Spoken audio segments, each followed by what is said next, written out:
Welcome back. My name is Kyla P. Barnes. I am your financial chef and coach with Jean Glaze Art and Finance. This is part two of the finer things, some of the items that we didn't get a chance to cover in last week's call. I wanted to just circle around to make sure that you know personally when it comes to looking at fraud and the finer things, it is critically important for us to stop and realize where our money is being spent, where our time is being spent, as well as to ask ourselves that question that our parents or maybe even our ancestors, our grandfathers, the people who came before us reminded us of, stating that if it is too good to be true, it usually is. Fraud and the Finer Things was an episode that I recorded to show you how small things can take from you. As Dean mentioned, how somebody can scam you and you'll be aware of it, or you'll think that it won't go too far, or that you'll use your cellular reception in a hotel where somebody's preying on you. There's always so many risks out there related to just moving about the cabin, moving about the continuum called life. But it's important for us to just stop and ask ourselves, where are we expensing our time? Because if we're expensing too much time and we aren't seeing the return that we're looking for, that too is us frauding ourselves. That too is setting us up for us to be last, for us not to get the maximum bang for our time. And as the Bible says, our time is valuable. So we must move in accordance with doing something that is meaningful or purposeful while we're here on this earth.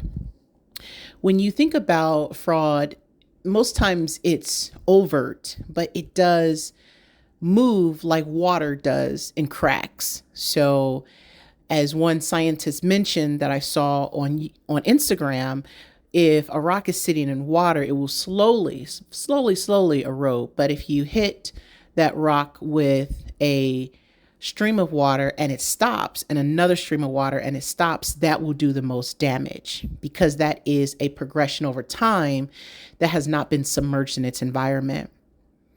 When I think of fraud, especially when I was trying to record this for you all out there, I was thinking mainly in regards to experiences that I have seen. And those experiences that I have seen were related to whenever you are thinking to yourself that one more item is going to make the difference.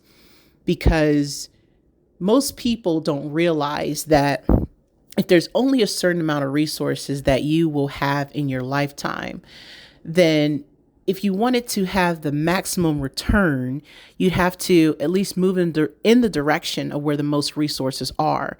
And what I mean by that is that if you were to take out a pen and paper and go back and add up all of the money that you have made so far in this lifetime and put that in a category called A. So if you've been working 18 years, you've made an average of $40,000, total that up, and then put an A next to it. The second category is I want you to, for that same amount of time, figure out or even guess approximately how much taxes that you've been paying. You don't have to be specific. It's just a guess. And you can go back and look at the tax brackets in your state or many states at that time. We're going to label that column B. Then I want you to create for that same length of time. So if you use 18 years for example A, B, and C, then use 18 years for example C. In example C, I want you to take that amount of time and I want you to multiply it times 10% of column A. So if column A totaled $300 thousand, multiply that by 10%, you get 30,000, and we're going to multiply that times the years. So this is going to be column C. Column A is how much you've made over your entire lifetime so far as working. Column B is the number of years that you used in column A times approximately how much you paid in taxes. And column C is the number of years that you've mentioned in column A and B times 10% of column A subtotal. And the reason I'm doing this is because I want you to see, looking at those three numbers, how close they are, how far they are, and then also the opportunity missed. So in column C, if you have not been saving 10% of what you've been making, or 10% every year or more, column C is going to show your greatest amount of losses. That is your opportunity from not saving. Column B, as it relates to column A, column B is for taxation. And column B is showing you the amount of taxes that you have paid by not necessarily putting your money in tax deferred vehicles, tax deferred options, or even trying to pay more into like your 401k and other different savings like that. When I was in the workforce, there were many of us who just really didn't see the 401k as valuable. So we put in the minimum. And what I found is that whenever I would talk amongst my colleagues, the ones who were not African American were putting in a far higher number. And I was thinking to myself, how could they be putting in a far higher number and we're in the same position? But it's because they were tuned into the fact that this is a savings for the future. Even if they use their 401k down the line, they still need to bank that money today. I didn't see it that way. I saw it as, hey, I need to have as much money after taxes as possible. But it was the wrong way. It was the wrong way to look at that. So column B is showing you the maximum amount of taxes, or approximately the amount of taxes that you've paid over working in your lifetime. Column B and column C, as you get older and as you become more attuned to how things work out here, can be reduced. It can actually be collapsed into one whole column. And that column can be used for your savings. It could be used for your retirement.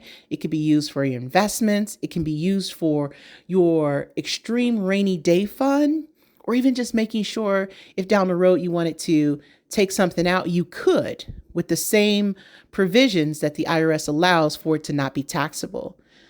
No one told me when I was working that the name of the game is paying less in taxation.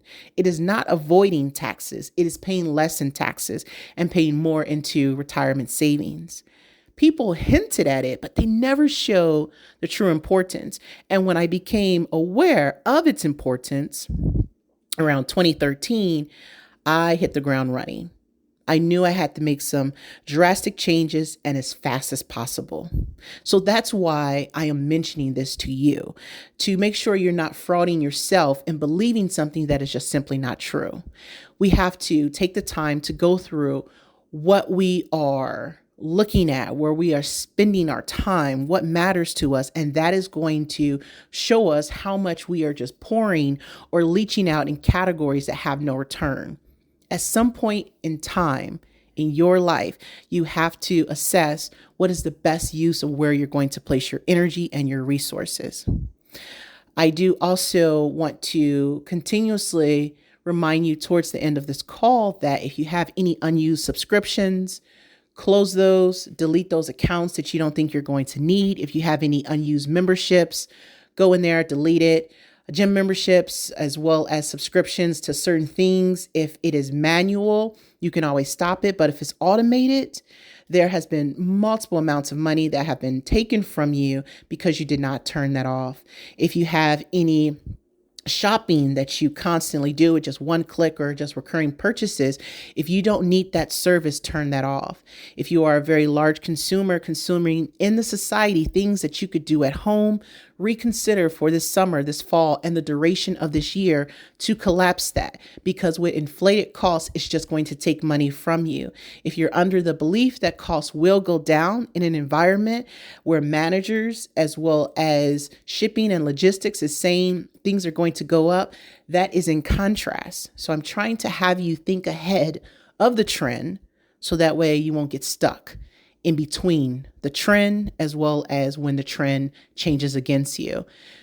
For people who are out there listening to this, who are subscribing to this diet, this pill, this supplement, this drink, as well as all these other fitness things, it's great that it's out there as a tool, but if you're not using it and seeing the results, that tool is not for you, or that tool may need to be fine-tuned so that you can use it and see the benefits you're looking for.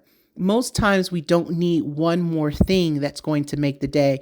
Most times we don't need one more item that's going to make us happier. We really need to just focus on what we're doing, where our time is going, and what we can do better with the time that we have here on earth. Again, my name is Kyla P. Barnes. I am your financial chef and coach with Jean Glaze Art and Finance. Thank you for taking the time to listen to my podcast, conversations about the C word. Check us out on our next podcast or go back and listen to this one or other ones. These podcasts are assembled to make sure that you are able to have information ahead of time so that you can be great. Our website is www.oneginglas.com, and I will see you on the trading floor.